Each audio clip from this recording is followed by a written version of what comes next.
Did you see the Zoe match, Enzo match, Di?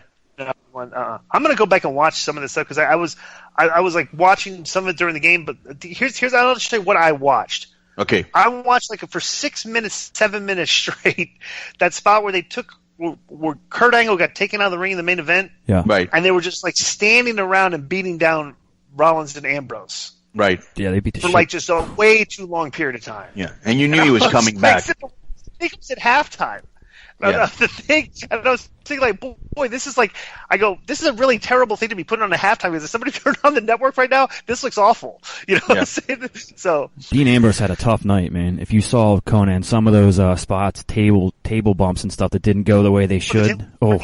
Yeah, it's like, geez. Yeah, the people even got on them. Remember the one time the table didn't break and they got on him, and then he just put it like sideways in the corner and just he whipped him. Man, he threw him into that. He threw him hard, big time. Yeah.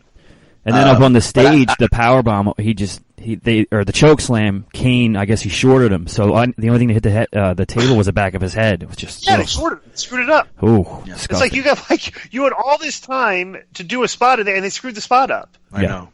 You know that was brutal. Maybe he was rusty. You know, if you remember, bro, you can't be rusty on that move. You know what I'm saying? Yeah, choke slam. Yeah. So here's the thing. When Braun was being groomed, I remember Di had a great theory. He said he was being groomed for Goldberg. Remember? Mm-hmm. And then when we saw him really get over, we really got behind him. Mm-hmm. And when I saw Kane put him through the table, I thought, wow, really? You're just going to end Braun like this? But it looks like they're bringing him back as a babyface turn, right? I think he's going to come out what exactly does that mean? Kill everybody tonight, probably. It's like, bro, but I'm just saying, Braun was like, I thought he kind of was a babyface going in there against Brock. And then he got beat. Yeah. And then, he came back as kind of a... Now they're trying to patch him up. Wait. Yeah. Then he came back as a babyface, sort of, I thought.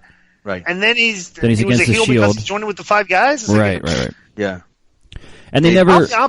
I'll be honest with you, man. I listen to some, like, I'll listen to excerpts of guys' podcasts. Like, I'll listen to Keller or Alvarez or Meltzer. Like they'll give clips of reviews of the show. Bro, let me tell you something. It's... and I'm probably going to he's saying this. Bro, these guys sound like they have no clue what they're talking about. I mean, they're talking about this stuff like a straight-up shoot wrestling fan. Like have two guys that, like, if you're watching the show and you think it's real, but you have to talk about the booking even though you think it's real. That's what these that's the way they talk about this stuff. Well, I'm like, God Almighty, man! I was like, I don't understand. Like, give me an example. Purdy's like, bro, they're talking about like Jinder versus Brock.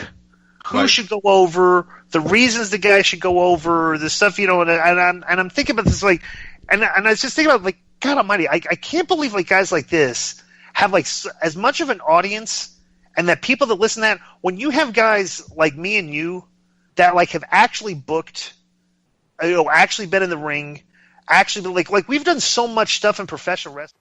It's Husey. Hello. Like, we've done so much stuff in professional wrestling that, like, I don't get why fans, like, kind of, like, look at our opinions as like we don't know what we're talking about. You know what I'm saying? Because I listen to them sometimes, and I just get the feeling that these guys are on, like, such a basic level of knowledge, of product knowledge. Well, here's what I think. Like experts, Yeah. Here's what I think. You got to remember, Keller's been around for like 20-something years. So has Meltzer. Yeah. So they've had 20 years to build a big fan base. And 30. Wait, let me just say this. Let me finish. Right, yes. Okay. And then the other thing is, you got to remember, the real hardcore marks, of which you and I are not that, but I have much respect for them because that's how I make my living. So I wouldn't even call them marks, fans. Okay. So at the end of the day, that hardcore segment, they listen to, like, Keller and Meltzer because they're fans too. You know what I'm saying? Like, they weren't workers in the business, and so I think that they have their own niche audience, just like we have our niche audience. We have a very high listenership, bro. Yeah, like in the top 20% of Podcast One. So people do listen to us too. I think yeah. That with Meltzer and Keller and Pro Wrestling Sheet, WrestleZone, and all that stuff. The reason people would be more prone to listen to that disco than say listen to you or Conan or this show is that it's more relatable. That blows my mind. Why? It's like listening to somebody. Or they're fans like they are. It's like, yeah, I'm not I think so. These shows like as a fan, as just I'm going to give you like my expert opinion on stuff. Like me and Conan have expert opinions. Yeah. Okay. Just the fact that you have followed wrestling for you may have a more educated opinion than just a regular fan, but like if you've never wrestled, never booked, never promoted, like if all you've done is follow wrestling and write about it and never actually been like behind the curtain and done some of that stuff. But here's the thing: they must be doing something right. Because a lot of people are listening to him, and I can go through the same thing. You used to always read Roger Ebert, so did I. Yeah. But Roger, I don't think he ever directed a movie or was an actor, but we liked his opinion. A lot of people like their opinion. And Disco, you go off Rotten Tomatoes, which is based off of people that have never made a movie, never written a movie, never directed or starred a movie. It's fans and critic ratings. So that's the same thing as fans voting someone into the Wrestling Observer Hall of Fame or whatever. Yeah, usually the cream rises to the top. At the end of the day, this market is oversaturated. You have no clue how many. You have no clue how many people want me to go on their podcasts, and I'll look at their site and I'm like, really, bro? Yeah. I don't got time for that. I don't even listen to our fucking podcast because I don't have time. It's like I'm the same way. I get these message requests. Hey, our pod, we've had Mick Foley. Right. That's my favorite. We've had Mick Foley, Dolph Ziggler, Crowbar. You guys, I'm like, dude, I just don't have the time. It's like, geez, you guys don't have to make fun of me. I'm right here. It's all right. I always say, hey, can you get Disco on first? I don't know if you've had any of those people.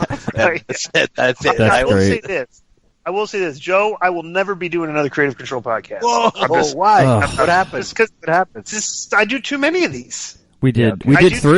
We did 3, and it's done 3 with DI. Wow. Yeah, and actually, like this is true. 2 of them are constantly in my top 5, like for that month, and they're months old. Like always people, they must hear this and then want to go back and hear DI and I talk. Piss people off.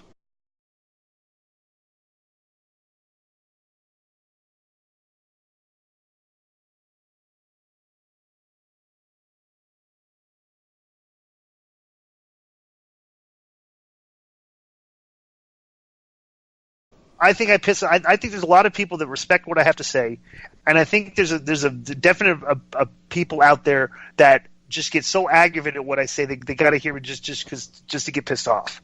Okay, right. But I'm just telling you, my opinion on things. But it's the one thing you can't discount, and I'll always argue this. It's like you can't discount that I'm an expert in professional wrestling. If you just I'm no different than having Troy Aikman, having Troy Aikman, Tony Romo, and these guys doing a wrestling broadcast. It's no different than having me doing a football broadcast. It's no different than having me doing a wrestling podcast. Troy Aikman, because I'm just saying, the guy was a player. He was a quarterback on a Super Bowl winning team. Good analyst. And he's a good analyst. He knows the game because he's played the game. I would put more in the Dennis Miller category when he was on the I'm a big fan of Dennis Miller, too. Yeah, that was good times. He was brutal on Monday Night Football. Come on. He was brutal. I like him. He had some winners. Remember when he showed up in WCW backstage in LA with his kids? Were you there? Yeah, and he was real cool, and and I liked him, and he was. It was one of those moments, which I'm sure happened to you, Di, where like you like somebody, and then you find out that they also follow you. You know what I'm saying? Mm-hmm. And because a funny story. Do you remember that time we went to Atlanta? What's the black section of Atlanta called that we were in once? That was all clubs, but it was just like for brothers. We were there? Yeah, you were with me, brother, and I couldn't believe it. We were in there, and it was you, me, and Ray, and we were like in you mean in Buckhead.